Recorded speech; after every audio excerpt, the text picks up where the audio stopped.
درود بر شما. امروز میخوایم توی این ویدیو یه نصب کولر جنرال هایس 12000 رو داشته باشیم و اینکه محل نصبمون رو پنل داخلی اینجا میخوایم نصب کنیم. منتها دیواری که باید لوله رد بشه اندازش حدود 60 سانتی هست و ما همیشه توی نصب هامون سعی میکنیم که اون لوله مسی که وصل میشه به همدیگه از طریق پنل و کندانسور بیرونی سعی میکنیم سر مهره ها داخل دیوار قرار نگیره. به خاطر همین نصب امروزمون چپ خروجی میشه. در ادامه ویدیو میگم که چجوری نصب میکنیم. 75 سانت وسط، 35 5 2 نیم 37 نیم 37 نیم.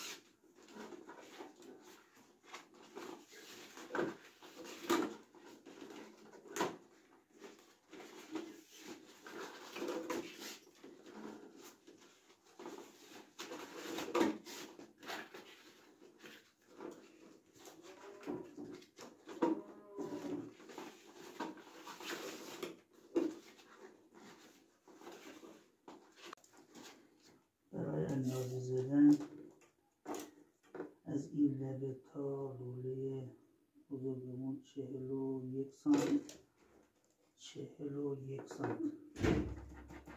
اینجا لوله بزرگ سلامت کن. لوله کوچیکمون 36 سانت 36. لوله کوچیک 176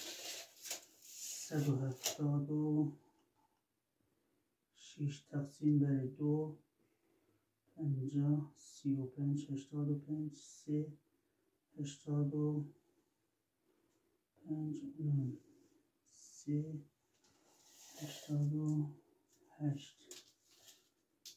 88 وسط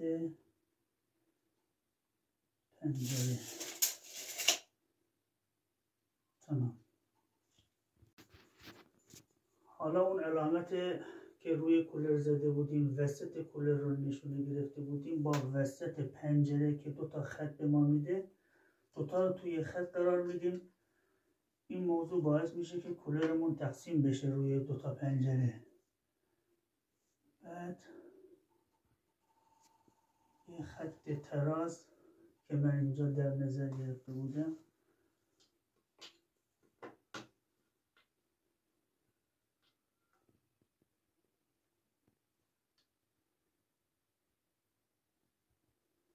علامت هامون رو میزنیم برای سوراخکاریمون.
آخر سوراخ روی پنل اندازه زدیم 18 سانت و اینکه ترازو بده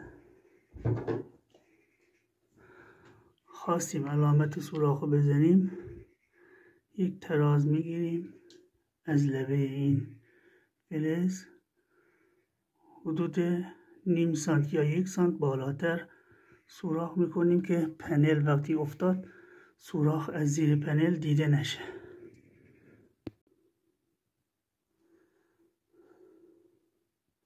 سوراخ شیب به بیرون که آب کولر که از پنل داخلی میاد بیرون بدون مکس بره و هیچ گونه درنگی انجام نده، بلافاصله سرریز بشه. چون این اکثرا یکی از ایرادهای کولر اینه که شیب سوراخ که کم باشه آب وای میسته حرکت میکنه و ایجاد جلبک میشه. بعد از 2-3 سال این چیکار میکنه؟ آب وای میسته و آب ریزش به داخل خونه منجر میشه. شیب سوراخ رو تند بگیرید به بیرون.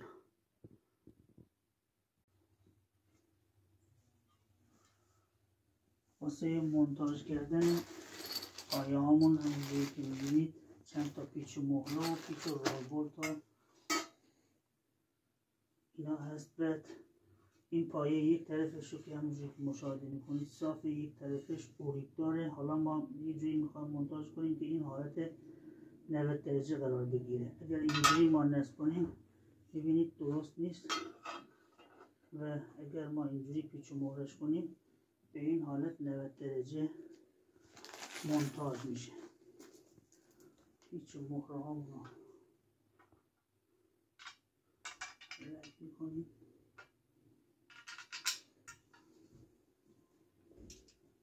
به این صورت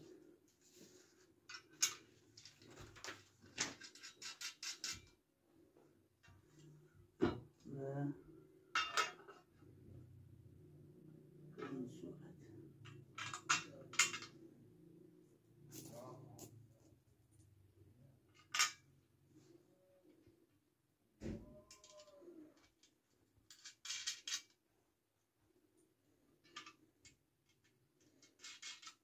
و این حالت 90 درجه مون و با آخچار سفید.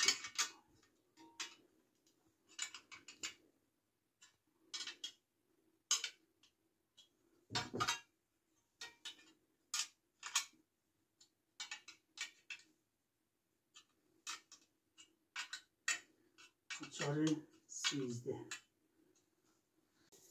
برای نصف پایه هامون اندازه هایی که لازمه 66 ارتفاع 51 یادداشت میکنیم. من واسه اینکه راحت تر کار میکنم روی دست مینویسم 66 51. این 66 این 51 جاهایی که پایه های کولر روی پایه هامون که الان مونتاژ کردیم میخواد بشینه دقیقاً از وسط این سوراخ تا وسط این سوراخ اندازه میگیریم. از وسط به وسط، از وسط این به وسط این میشه 49.5. 49.5 که در ادامه ویدیو نشون میدیم که چجوری نصب میشه پایمون.